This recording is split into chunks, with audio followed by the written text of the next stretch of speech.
Let's now address the elephant in the room, the green line issue that's affected previous OnePlus devices. Want to know what's different this time? Watch this video until the end to find out more about how the OnePlus 13R performs in daily use and whether it can stand up to the popularity of the 12R. The OnePlus 13R is a significant evolution in the R series. It's no longer just a budget flagship. It's a proper flagship that happens to be priced competitively. I have been testing the OnePlus 13R since the last 2 weeks and I'm ready to tell you everything about this device. And trust me, there's a lot to unpack here. So let's go. The OnePlus 13R looks and feels quite different from the OnePlus 12R. While the latter gave us curved edges, an aluminum frame and Gorilla Glass Victus 2, the 13R gets Gorilla Glass 7i on both the front and the back. Now, it's not as durable as the top-end Victus 2, but that doesn't mean you should worry one bit about daily wear and tear. This isn't just marketing speak. In my 2 weeks of using the OnePlus 13R without a case, my review unit is still scratch-free, which is impressive. The phone comes in 2 finishes, Astral Trail and Nebula Noir. I feel OnePlus could have gone with a more vibrant shade here as it did with the 12R, but they decided to keep it simple. Now I've got the Astral Trail variant here and these concentric rings catching light give it a star trail effect with silky smooth texture. While I personally think the design is a bit of a letdown considering how well built the 12R looks and feels even now. But it's not just always about the looks. The matte finish does a fantastic job hiding fingerprints, something the 12R struggled with. So if you are a fan of how the 13R looks, there's absolutely nothing wrong in that. It's well built, has a lot of symmetry going around with a flat frame and display. But if you ask me, I feel the character of the 12R is missing from the 13R. Oh, and the 13R gets a minute bump in the IP rating. It is now IP65 rated while the 12R is IP64 certified. The 13R gets a 6.7-inch Pro XDR display and while its specs might sound similar to the 12R, the improvements here are substantial. The screen is capable of producing vivid and sharp visuals with accurate colors. So if you watch a lot of videos or movies on your phone, the 13R's display takes it to the next level with Dolby Vision and HDR Vivid support. In our display test, the 13R gives a delta E of 0.8 in the DCI-P3 color space, while the 12R has a delta E of 1.1. Now, anything under 1 is essentially perfect to the human eye, and this means that both phones are capable of producing accurate colors all the time. Our testing also revealed that the 13R's display covers 99% of the DCI-P3 color gamut, while the 12R covers 98% of the gamut. These are pretty good numbers and prove that both phones have great displays for daily use. In our brightness test, the 13R was able to touch 1700 nits of peak brightness in vivid mode with adaptive brightness enabled.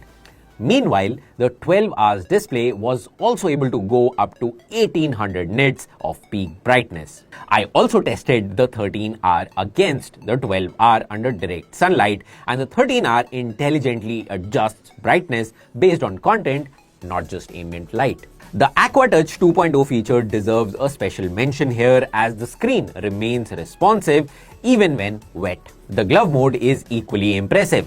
I could use the phone perfectly while wearing winter gloves up to 0.5 centimeters thick. Under the hood, we've got the Snapdragon 8 Gen 3 and while it's not the latest, it is a tried and tested chip that does the job quite well.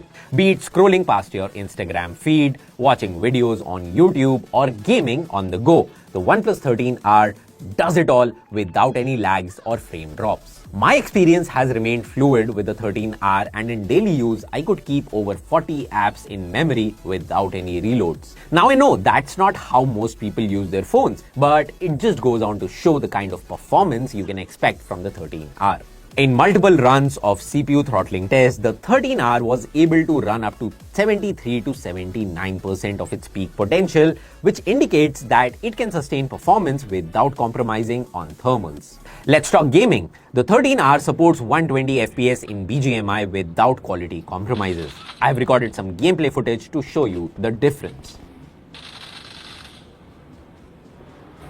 I played a couple of rounds of COD Mobile, BGMI and Genshin Impact, but I did not notice any frame drops, and with features like frame rate interpolation and touch optimization, the gaming experience on the 13R remains as immersive as ever. The 6000 mAh battery is only 500 mAh more than the 12R, but it shows.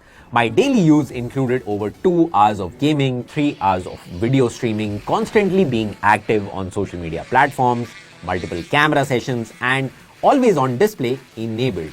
Even with this heavy use, I consistently ended days with 30 to 35% of battery remaining. In the PC Mark battery life test, the 13R was able to go on for over 22 hours and 52 minutes before powering down, and this is a very good result that's backed by a beefy battery which will last you 5 to 6 hours more than the 12R.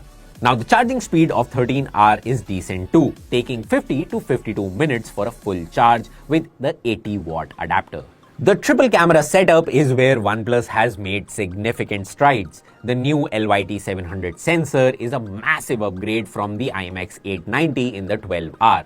It is better at capturing light and it shows in low light photography. The new dual exposure algorithm is particularly impressive in action shots. It captures a short analog exposure image every time so that you don't miss out on those quick shots.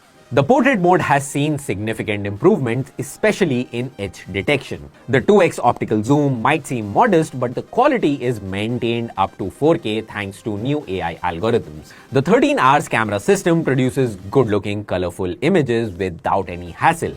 The new telephoto camera is a great addition as it allows you to capture some really good-looking portraits, and I feel it's a much better use of space than putting a macro lens like on the 12R.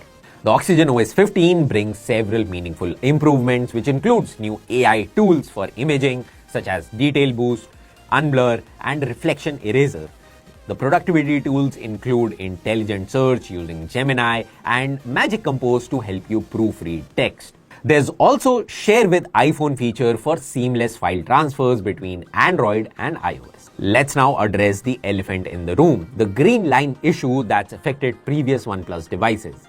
The OnePlus 13 lineup has a new PVX enhanced edge bonding layer which is specifically designed to prevent this problem. OnePlus is so confident in the solution that they're offering free display replacements if any green line issue occurs ever.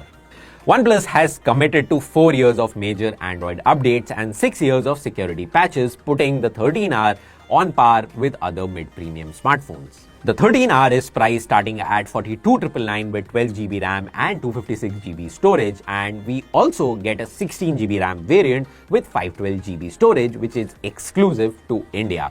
In comparison with the 12R, which started at $39,999, OnePlus hasn't technically increased the price of its R series this year, which is great to see. The OnePlus 13R is a significant evolution in the R series. It's no longer just a budget flagship, it's a proper flagship in the mid-premium segment that happens to be priced competitively. The improvements in display, battery life, and camera performance make it a compelling upgrade even for 12R users. Would I recommend it? Absolutely, especially if you're coming from a phone that's 2 or more years old. The value proposition here is simply unmatched in this segment, but if you don't like the design of the 13R, stick around as prices of the 12R are expected to fall down in the coming weeks. Now that's it for this review. Drop your questions in the comments below and I'll be happy to answer them. Don't forget to hit the bell icon and subscribe for more such tech reviews. Thanks for watching.